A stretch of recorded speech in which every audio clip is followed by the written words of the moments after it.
Assalamualaikum warahmatullahi wabarakatuh. Saya Tahara Syakira dari kelas 10-11. Sebelumnya saya ditugaskan untuk meringkas bab 2 yang berjudul Bahasa Melayu Riau. Bab 2, Bahasa Melayu Riau.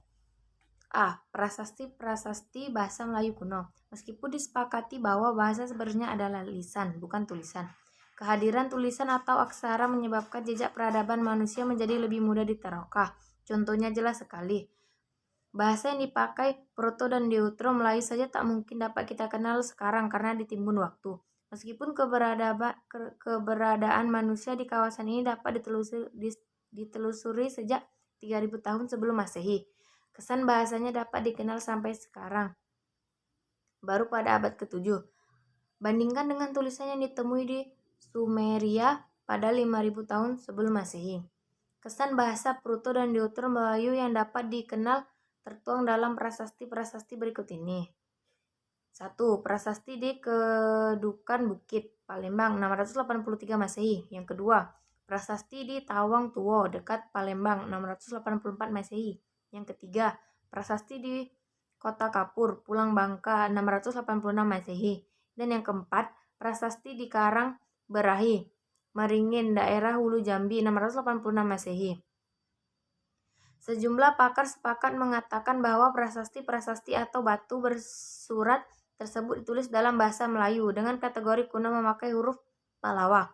Bahasa ini mencapai gemilangan pada abad ke-7 sampai 13, yakni pada masa Sriwijaya. Bersamaan dengan kejayaan Sriwijaya yang dicatat oleh pedagang maupun rahib asing, dapat disebutkan bahwa bahasa Melayu kuno menjadi lingua franca, dipakai dalam berbagai keperluan, baik untuk perintah maupun pedagang antar bangsa.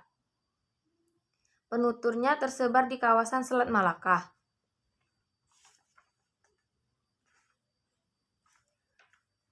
B. Menulis Melayu klasik. Sebagaimana diungkapkan sejarawan abad ke-14, kawasan Selat Malaka semakin ramai yang tidak saja memikat hati bangsa-bangsa yang bersempadan, tetapi juga bangsa Eropa.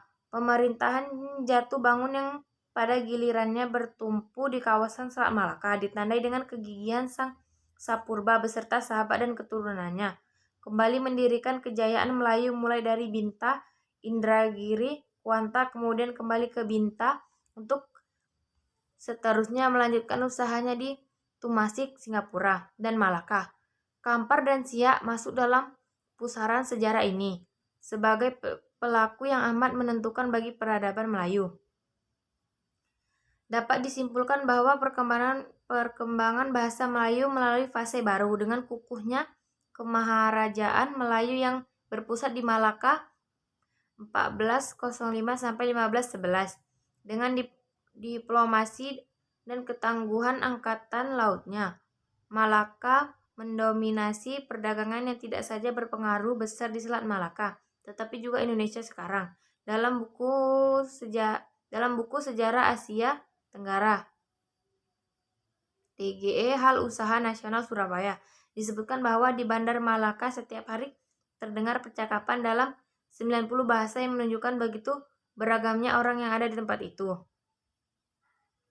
Munculnya bahasa Melayu sebagai pemersatu komunikasi tentu tidak susah ditebak. Selain untuk keperluan pragmatis seperti upaya mendekatkan diri dengan pengusaha dan penduduk setempat, bahasa Melayu mudah dicerna. Susunan kalimatnya sederhana dan menetap, kemudian tidak mengenal kasta-kasta. Lagi pula bahasa ini lentur, sehingga kemungkinan dikembangkan sesuai dengan keperluan si pemakai. Dari bukti-bukti yang ada, dapatlah ditarik kesimpulan bahwa ciri-ciri bahasa Melayu klasik adalah sebagai berikut. 1. Banyak menyerap kosakata Arab. 2. Menggunakan aksara Arab. 3. Kalimatnya panjang-panjang, berulang, berbelit-belit. 4. Banyak menggunakan kalimat pasif. 5. Menggunakan bahasa istana. 6. Kosakata klasik. Ratna Mutum Manikam. Edan Kasmaran. Mabuk Asmara. Saha Masyakul bersedih. Banyak menggunakan pangkat kalimat seperti sebermula, alkisah, hatta, adapun. 8. Banyak menggunakan kalimat sungsang. Dan 9. Banyak menggunakan partikel pun dan lah. Salah satu contoh karya yang termasuk ke dalam kelompok bahasa Melayu klasik adalah Hikayat Hang Tua, Kasim Ahmad 1975. C. Raja Ali Haji, Bahasa Melayu Modern. Penandaan perkembangan bahasa Melayu klasik ke bahasa Melayu modern terutama terlihat dari beberapa hal, yakni yang pertama, karya tulis yang muncul sebagai besar sudah menerapkan nama penyusun, walaupun karya tersebut merupakan kutipan dari tradisi lisan yang telah luas diucapkan masyarakat. 2. Perenungan dan pemikiran mengenai bahasa telah dinyatakan secara terang-terangan. 3. Ada upaya menata bahasa. 4. Kosakata bahasa Arab makin banyak masuk dalam bahasa Melayu. Yang kelima, telah memperlihatkan pengaruh bahasa asing selain Arab dalam bahasa Melayu seperti bahasa Belanda dan Inggris.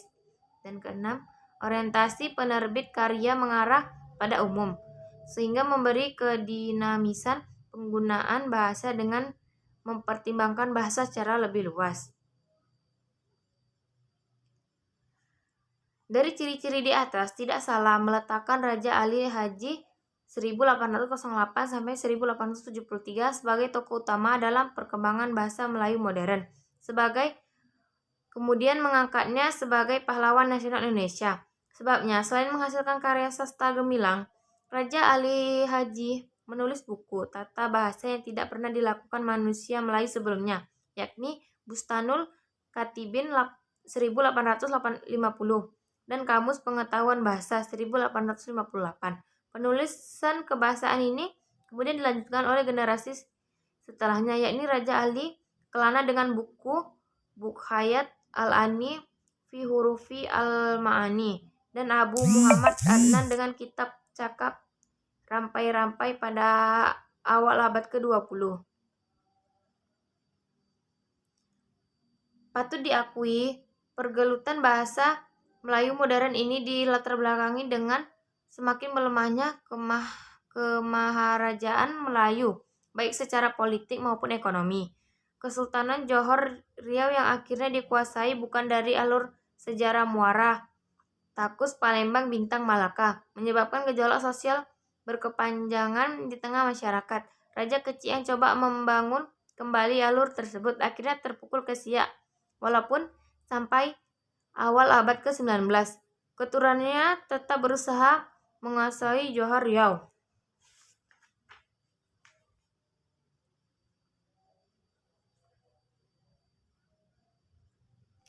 D. Bahasa Melayu Riau asal bahasa Indonesia.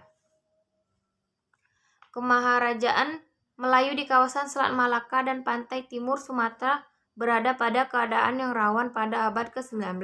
Bahasa yang dipakai penduduknya terus menunjukkan perkembangan positif. Bahasa ini semakin tersebar. Sementara penjajah Inggris dan Belanda harus menghadapi kenyataan tentang bagaimana kebanyakan dari bangsa mereka sendiri di kawasan ini lebih pasti berbahasa Melayu daripada bahasa asal mereka.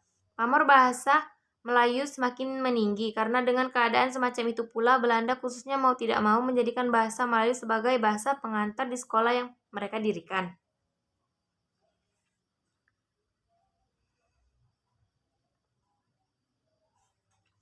Sejak lama pakar bahasa dan budaya bersepakat mengatakan bahwa bahasa Indonesia tersebut berasal dari bahasa Melayu Riau.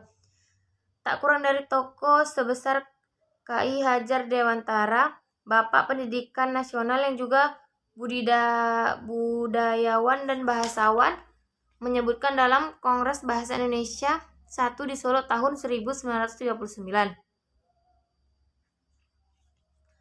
Selain di Indonesia, kemunculan bahasa Melayu sebagai bahasa resmi negara juga terjadi di Malaysia, Singapura, dan Brunei Darussalam sejak tahun 1960-an, juga seiring dengan kemerdekaan negara tersebut. Tapi hanya di Indonesia nama bahasanya menjadi bahasa Indonesia, sedangkan pada negara jiran tetap penyebutannya sebagai bahasa Melayu. Di Malaysia sempat menunjukkan bahasa Melayu sebagai bahasa Malaysia, tetapi kemudian kembali penyebutannya sebagai bahasa Melayu. Dialek dalam bahasa Melayu Riau. Keragaman geografi dan dinamika masyarakat menyebabkan ucapan dalam suatu bahasa kadang-kadang terdengar tidak seragam atau yang disebut sebagai dialek. Misal dialek. Secara garis besar, dialek dalam bahasa Melayu Riau dapat dibagi ke dalam 6 kelompok sebagai berikut. Undang-Undang Hamidi 2006, yaitu 1.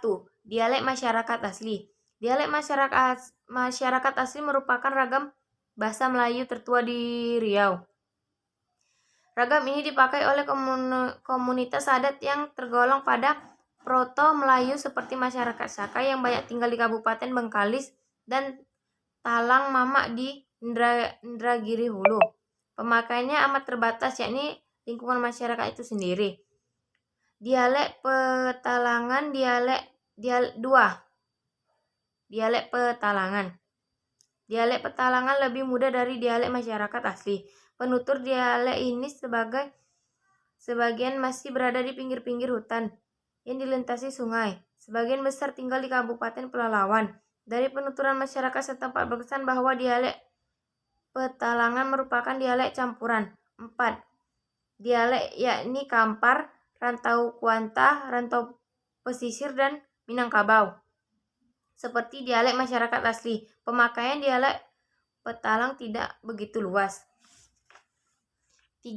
Dialek Rokan. Pemakaiannya berada di sepanjang Sungai Rokan. Dialek Rokan tersebar di Kabupaten Rokan Hulu dan Rokan Hilir. 4. Dialek Kampar. Dipakai untuk penduduk yang dialiri Sungai Kampar. Dialek ini cukup kuat pertahanan karena menguasai pasar-pasar di Riau. 5. Dialek Rantau Kuantan. Digunakan penduduk yang mendiami sepanjang Sungai Kuantan. Dialek ini banyak persamaannya dengan dialek Kampar. Bunyi S dan H dalam posisi akhir kata, misalnya cenderung hilang dalam dialek Kuantan maupun Kampar. Bunyi awalan E untuk berbagai awalan seperti C, B, dan K. Dalam dialek Kuantan dan Kampar menjadi Sa, Ba, dan K. 6. Dialek Riau Pesisir. Dipergunakan masyarakat di pinggir pantai atau berpantai serta muara sungai. Sampai pertengahannya ini dijumpai di Indragiri Hilir, Indragiri Hulu, Pelalawan, Dumai, Bengkalis, Meranti, Siak, Pelalawan, Pekanbaru, dan sebagai Rokan Hilir. Dapat disebutkan pemakaiannya terbilang dominan jika dibandingkan dengan dialek Kampar dan Kuantan. Dialek serupa juga ditemui di sebagian besar penduduk yang sekarang berada pada administratif pemerintahan Provinsi Kepulauan Riau. Sekian ringkasan dari saya. Assalamualaikum warahmatullahi wabarakatuh.